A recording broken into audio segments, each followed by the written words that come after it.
In Pew Research Center polling in 2004, Americans opposed same-sex marriage by a margin of 60% to 31%. But support for same-sex marriage has steadily grown over the past 15 years. And today, support for same-sex marriage remains near its highest point since Pew Research Center began polling on this issue. Based on polling in 2019, a majority of Americans, 61%, support same-sex marriage and 31% oppose it. And in 2003, the court overruled Bowers v. Hardwick, the 1986 case holding that laws making same-sex intimacy a crime demean the lives of homosexual persons. In Roma v. Evans, 1996 case, the court invalidated an amendment to Colorado's constitution that sought to foreclose any branch or political subdivision of the state from protecting persons against discrimination based on sexual orientation.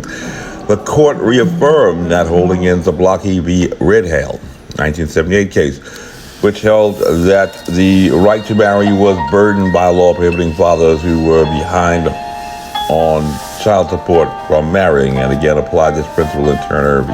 Southley, which held the right to marry was abridged by regulations limiting the privilege of prison inmates to marry. And it is emphatically the province and duty of the Judicial Department to say what the law is, as we recall from Marbury v. Madison. So in 2015, the nation's highest court held that same-sex couples may exercise the fundamental right to marry, and no longer may this liberty be denied to them. That was the Obergefell decision, as you recall. And in a separation of church and state, perhaps this is the prevailing view of the state, but of which we are all a part. But it does not necessarily dictate what the state supports. So then must also the church, as we don't all belong to the church. Should make sense. Nonetheless, despite major changes in laws and norms surrounding the issue of same-sex marriage and the rights of LGBT people around the world, public opinion on the acceptance of homosexuality in society remains sharply divided by country, region, and economic development. So it is still a controversial issue, a point of contention that we are arguing the state Supreme Court now in Virginia. Moreover, while acceptance has increased over the past 2 decades, the partisan divide on homosexuality in the U.S. remains wide, with more than 8 in 10 Democrats and Democrat-leaning independents, 85%, saying homosexuality should be accepted, but only 58% of Republicans and Republican leaners saying the same. At the same time, the U.S. still maintains one of the lowest rates of acceptance among Western European and North and South American countries that Pew Research Center has surveyed. But the point here being that this is a controversial issue, and in the Commonwealth of Virginia, you cannot issue a proclamation based on a controversial issue. But Ralph Northam just decided to throw out the Constitution because he didn't like it, throw out the laws because he didn't like it, and decided to celebrate Pride Month and encourage people to go out and party during a public health crisis that he also had declared. And with this historical perspective of recent changes in law over the past 2 decades, we can now begin to examine the articles that were contained in the national statement that some have described as antithetical to science, positing a stagnant view from an ancient past that has long since become irrelevant, because we all know that science always evolves, always evolves. And even persons like Harvard philosophy of science professor Tom Kuhn notes that we have paradigmatic shifts when our prevailing views, our paradigms, are confronted with anomalies that cannot be reconciled. But to date, for one reason or another, perhaps our science is imperfect. We have yet to get rid of gravity because it just didn't work for us. And in Article 1, we find the following statement.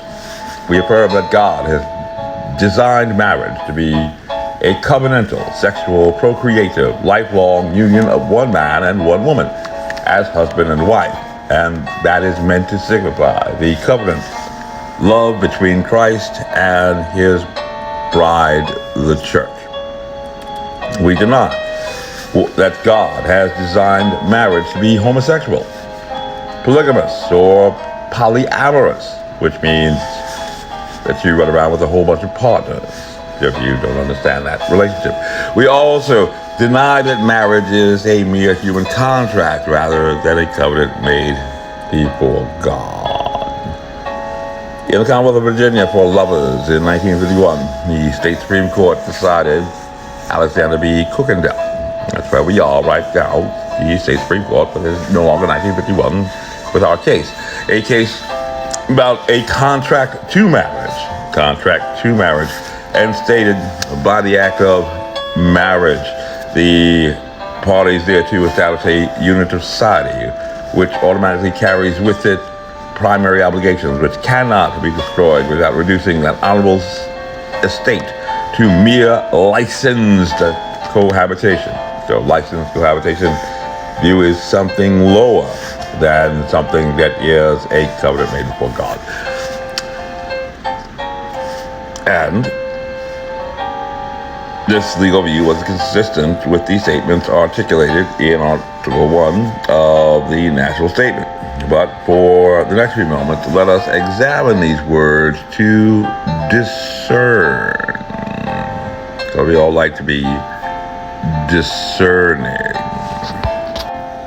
What parts are inconsistent with anthropology, archaeology, and other earth sciences, as well as what is known about human sexuality and gender in science, biology, and psychology, as was the criticism of the Nashville Statement by the Huffington Post. We affirm that God has designed marriage to be covenantal, and the Bible is replete with examples of this covenantal union from Adam and Eve to Abraham and Sarah to Mary and Joseph, and so on and so on. So unless the objection is that God or some higher sentient being has ordered this design other than science, the very pronouncement of the Supreme Court in 2015 should find all in one accord that marriage is in fact covenantal.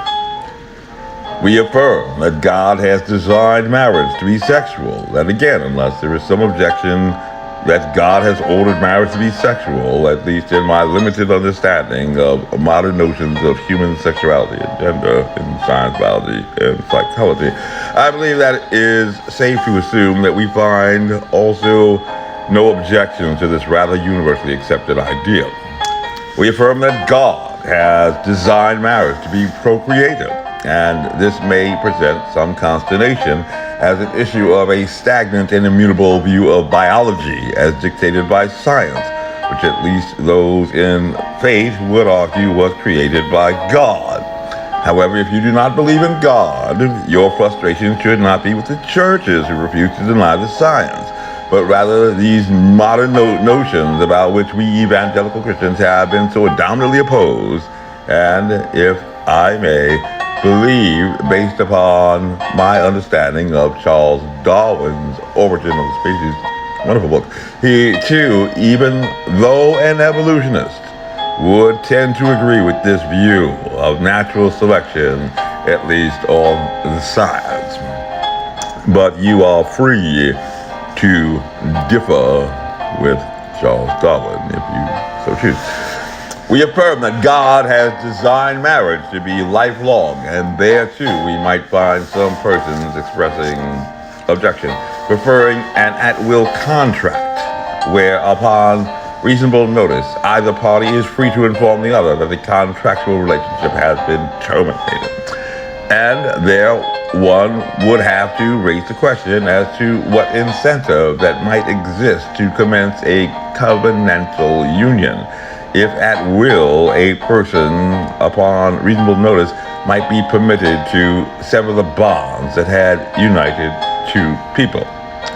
Are you a prostitute? What would be the benefit of a union not in sickness, but only in health, when richer, but not when poorer, and not as long as you both shall live? And you say that this is based upon love. That could actually be performed with no covenant at all, or contract at all, in any red light district in Amsterdam. We affirm that God has designed marriage to be a union of one man and one woman, as husband and wife. And here too, we might find someone, perhaps as many as 60% of Americans apparently, like we find over 70% who have vaccinated themselves with an experimental treatment. According to research polling in opposition to this statement of view. However, it is clear from the empirical data, at least, that regardless of support for homosexual marriage, that is a union that is not of one man and one woman as husband and wife, we do not find over 60% of Americans describing themselves as having or desiring a homosexual union. We do not find them going out and getting gay married. Not 60% of Americans, for whatever reason. But rather have only stated that for those who so chose, for no reason that can be found universally accepted in Article 1 of Nashville Statement, for reasons opposed to Darwin's notions of the roles of the sexes in procreation and continuation of the species, and for reasons that seem entirely irrational for contract, unless you just want to be a prostitute for a long, long time, but not life.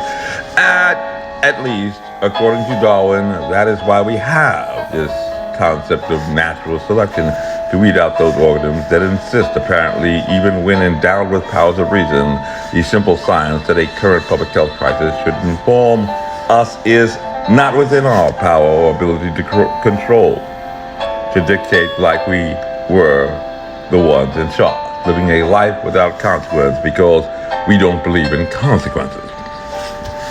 We affirm that God has designed marriage to signify the covenant love between Christ and his bride, the church.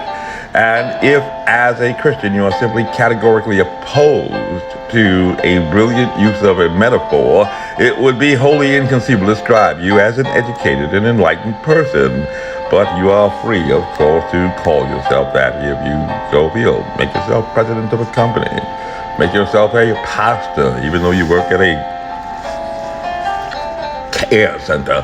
We deny that God has designed marriage to be homosexual, polygamous, or polyamorous. Relationship, which is simply a statement that incorporates all those propositions that we as Christians and even reasonable persons would affirm. And under Article 1, we also deny that marriage is a mere human contract rather than a covenant made before God. If you do not wish to be married in a church, there is no law that dictates that you must do so. It's kind of theocracy. Get thee behind me, Satan, go thou and sin no more. And so at least in this first article in the National Statement, if you see evangelicals reaffirming their LGBT ignorance and bigotry, then please let us know immediately. Perhaps it is in some code that needs to be deciphered, or perhaps Tim RYNELL is his associate's degree from American River College, Go College, his BS from Online University of Phoenix, or his Master's of Education at top 39% National University, Colorado State, CSU, saw something else, and he failed to train us in his explanation that appeared in the article in Huffington Post that discussed how evangelicals are mean-spirited and ignorant. But just recall that this former evangelical pastor, Tim RYNELL, also does not demonstrate anywhere that he had ever graduated from a seminary to begin his pastor career, or pastored at any actual church, and apparently just decided that he was a pastor because he felt like it. Like the day that he departed his job in training that he thought was being in business and proclaimed himself a president and CEO of a company to work with Fortune 500 companies, work with Fortune 500 companies, which could mean that he goes to McDonald's, the world's largest fast food chain, for lunch every day. And recall, at no time did I ever criticize our former evangelical, as he says, pastor, Tim RYNELL's lifestyle. The dad, quote, educator, quote, and author, oh God, who is a regular contributor to the Huffington Post. Just think, if he can write for the Huffington Post, if you have his credentials, just as impressive, ain't no stopping you now, girlfriend. Just go out and call yourself an author and writer for the Huffington Post. This briefing is unclassified, as you were. My name is Major Mike Webb, and by God, I am running for Arlington Public School Board. Let's keep Mike Webb away from our schools. Honest. Carry on.